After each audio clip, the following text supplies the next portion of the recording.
Canto Valley is a weird place. Whether it's the albino deer that live within the woods, with their eerie screams and their piercing pink eyes, or the blood-red flowers that grow out of season in the cracks of the asphalt under the old water tower, or that thing that moves through the trees, imitating the voices of the people from the town, Canto Valley has become synonymous with strangeness.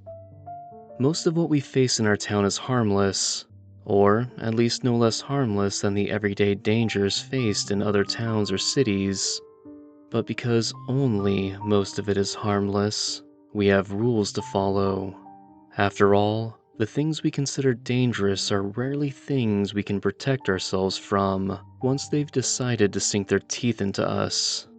And one of the most important rules we have is to never get close to or enter the woods alone. I wish there was only one danger that made this rule important, but that's not the case.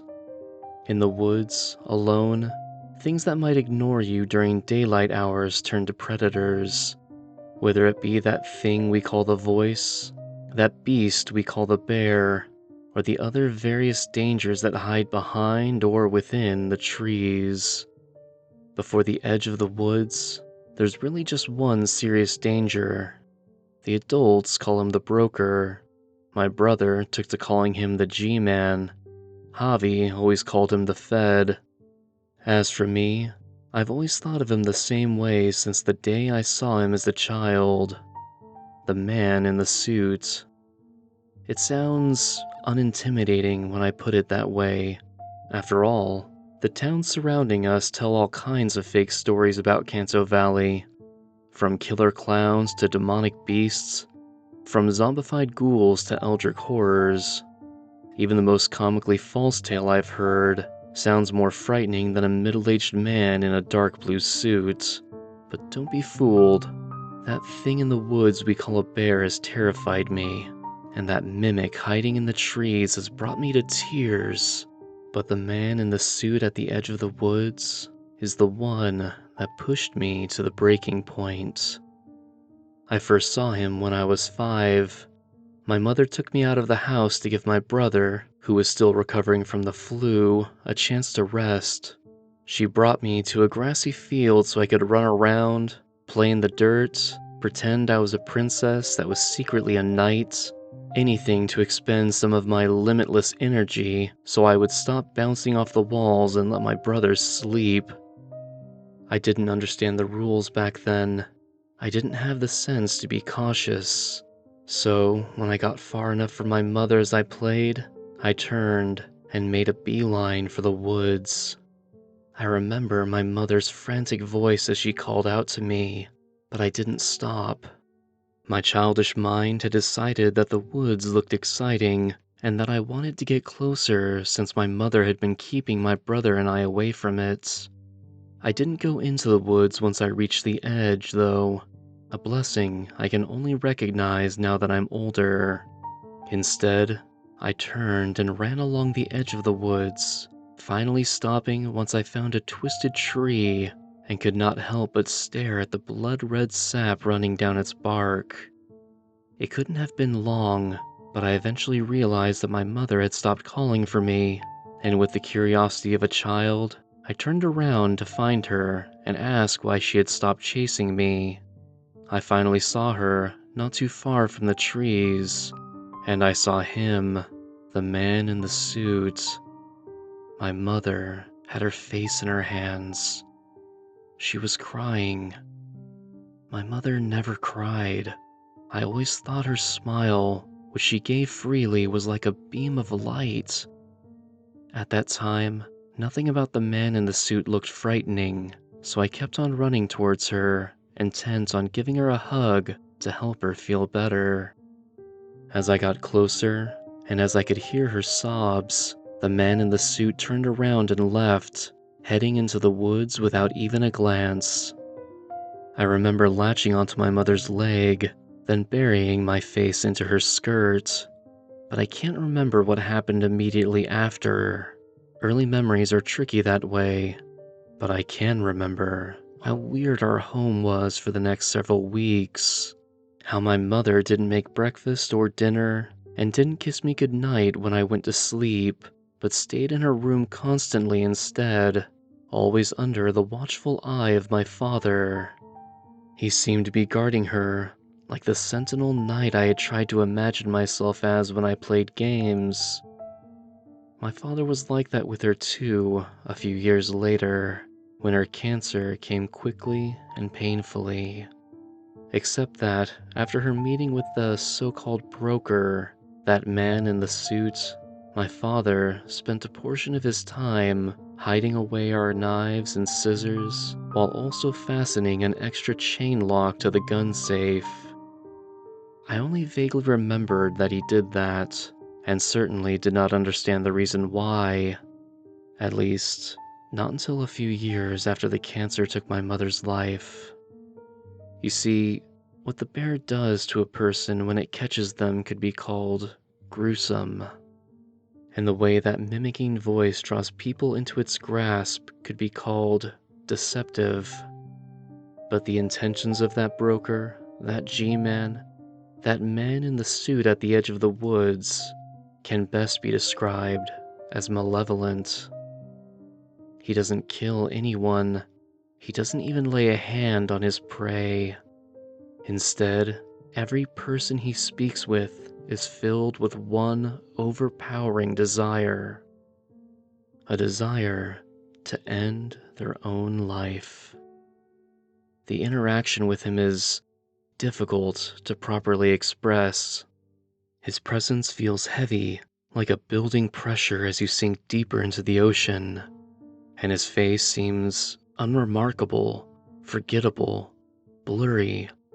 Or it's a face you can't help but look away from, eyes you hope yours never meet.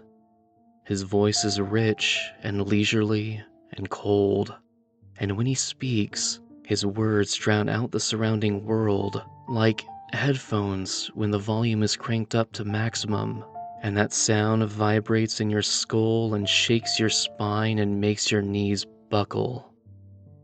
He starts off simple, innocent, casual, an introduction, and when your legs have failed you, rooting you in place, you try to answer, but your jaw is clenched as if your teeth have been fused together. The muffled answers you give him, they aren't yours. Or maybe they are, but they're the worst answers you would ever give. Cutting insults, derogatory observations, expletives that you didn't know could roll so easily off your tongue. All of it comes pouring out of your rigid mouth whether you want them to or not.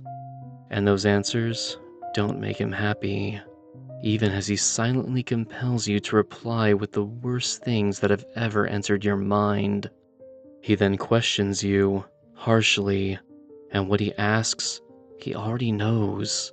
That man in the suit, whose eyes you cannot meet, pulls to the surface your deepest insecurities, your darkest fears, the most terrible views or reproaches you have had or made against yourself. All of it laid bare, like tearing off a scab on a wound that hasn't healed, or peeling off your skin and exposing your bleeding flesh and sensitive nerves to the blistering air. Every horrible thing you have ever thought about yourself, hidden about yourself, feared might be true, he accuses you of it all, in that casual and cold voice that makes your head pound and your muscles soft. And when you try to fight him, to deny his words, to say that you aren't the worst version of yourself he paints you as, that you don't actually hate your best friend, that you don't secretly love the sight of blood, that you aren't some kind of parasite that robs those around you of their joy, that you don't actually long to invite into your home that boy with the sickly yellow eyes, that you couldn't have given your mother cancer just because you childishly said you hated her during a heated argument. You can't. You can do nothing but cry and be disgusted with yourself and choke out the words, "It's all true." And with that admission, you understand that all you deserve is an end to that farce called life. All you need to do is walk into those woods alone and let whichever abomination you meet seal your miserable fate. I think you already guessed how I know this, how I know what it feels like to meet this great accuser. It was from my second encounter with that man in the suit at the edge of the woods. I remember my eyes blurred and stinging from the tears. I remember the despair gripping me like a vice, crushing me like a landslide. And I remember when my friends tackled me to the ground when they found me, even as I begged them, pleaded with them to let me go, let me end it, let me walk into those woods alone, let me meet the punishment I deserved. I also remember being at home, confined to my room, my brother watching me like a hawk, guarding me like a knight, and surreptitiously hiding every knife, razor blade, and pair of scissors he could find. It took me several weeks before the despair faded, the depression dissipated, and the intrusive thoughts dimmed. And then I was back outside, playing with my friends, sleeping over at Elise's, and exploring the woods. I suppose I'm like my mother in that way, because several weeks after her own encounter, she was out and about once again, making meals and kissing me goodnight, her smile like a beam of light. I have wondered, though, in the years since, about the people that wander into the woods alone, the ones that never come back, the ones we never find, and I wonder just how many of them were victims of the malevolent compulsion of that man in the suit waiting for us at the edge of the woods.